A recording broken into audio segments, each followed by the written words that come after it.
Good afternoon. One of the reasons why I started the struggle for Biafra in 1999 was because of the killing of Ndigbo in northern Nigeria and some parts of Nigeria, the destruction of lives and property of our people in northern Nigeria and other parts of Nigeria. But over the years,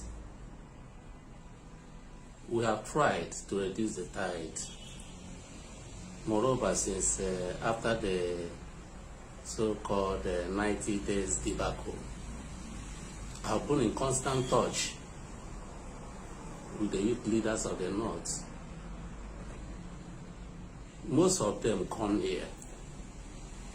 And I have always told them that my biggest problem with the North is the killing of Ndigbo in the North.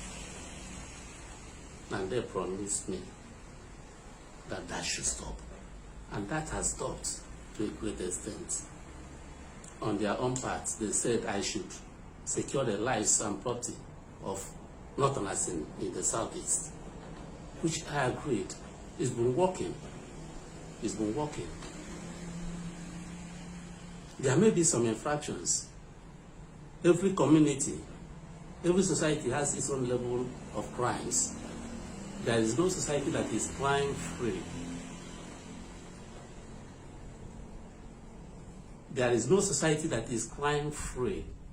There could be some infractions. One or two Igbos could be killed in the farm. One or two of our sisters could be raped.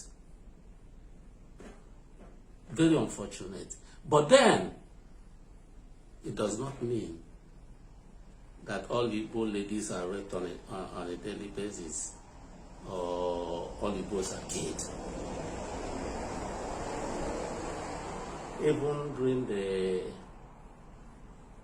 kidnapping saga that involved one of our own, Evans. Evans was doing kidnapping in Lagos, but Evans is an Igbo man. Does it mean that all Igbos in Lagos are kidnappers? No. Even in the North, we cannot say today that all Igbos in the North are holy. Some could be criminals. But it doesn't mean that all Igbos in the North are criminals. If you look in Nigeria today, the Southeast is the safest zone among the 6 zones in Nigeria. The Southeast is the safest zone, is the most peaceful zone in Nigeria. Even if they are having a Amotekun in Lagos, in the West, and Hisbah in the North, we don't need those things in the Southeast. We don't need them. I'm being frank. If we really needed them in the Southeast, we would have had them. We would have had them. So all this playing to the gallery doesn't make sense to me. It's a caricature to our people. It's a laughing matter. It's laughable. You gather a number of youths in the bush dancing with a stick. Doesn't make sense. All these things have regulations. The Hisbah in the North has the backing of the law. The Amotekun in the West has the backing of the law. They work with the police. They are regulated. If they arrest people, they hand over to the police. But if you gather people in the Southeast without the backing of the law, anything you do is a nullity. If you die in the process, your death is of no consequence. Our people should understand. Anything you do without the force of the law backing you is a nullity. I'm talking as a lawyer of over 30 years standing. Our people should learn. Our people should learn. The Southeast, if there is any threat insecurity in the Southeast. I'm one of those to know. If anybody should talk about security in the Southeast today, Uwazuruike should be one of them. Because no person in the Southeast today can come out to say that Uwazuruike should take the back seat when the issue of security arises. Governors could talk of their own states, but I can talk of the entire Southeast because I have my members in every family. I have my security men in every family in the Southeast. I don't need to put on that. Sorry if I'm so immodest on this, but I know what I'm talking about. Our people are crossing the red lines. I know what I mean.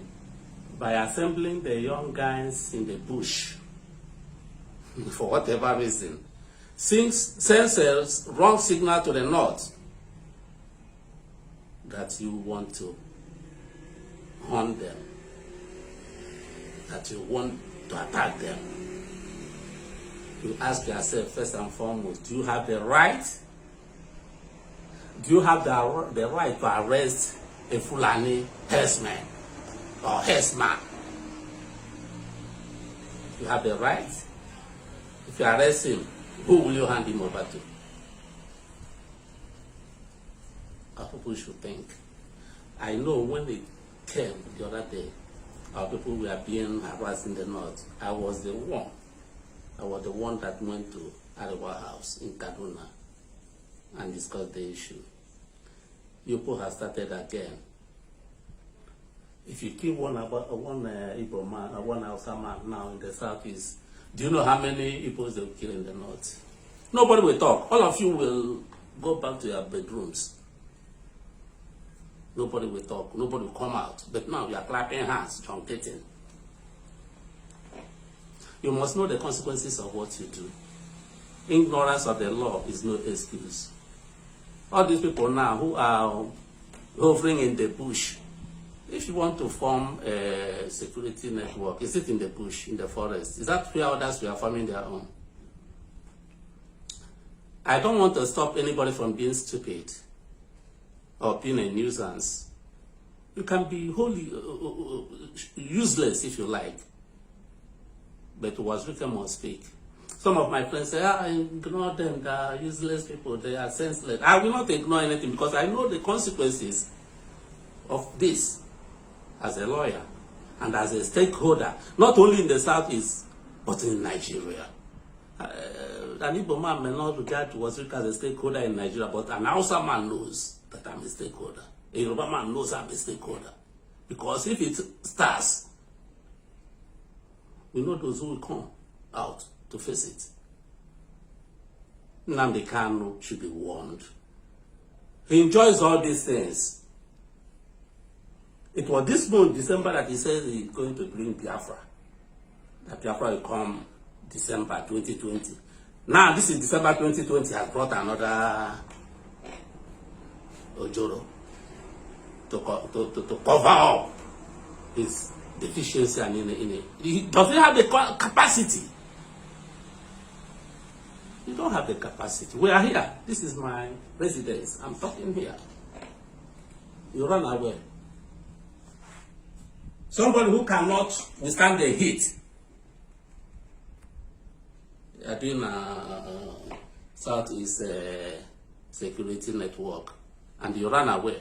You come here, stay with us, and face it. Well, I don't want to talk too much, but I want to warn our people. Look at what happened in Oyibo the other day. So many people were killed and massacred. Nobody talked about it. The international community didn't bother themselves because they felt that those who were killed were terrorists because they were branded terrorists. But look at what happened at the toll gate in Lagos. How many people were killed? Few people. But the international community has come down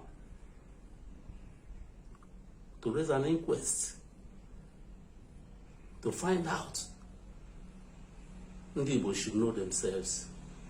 These boys now who are in the bush, if the military men surround them and kill all of them, they die for nothing. It's of no consequence because they will be termed as terrorists. Because if you are doing a lawful thing, would you be hiding in the forest to do it? A word is enough for the wise. Thank you.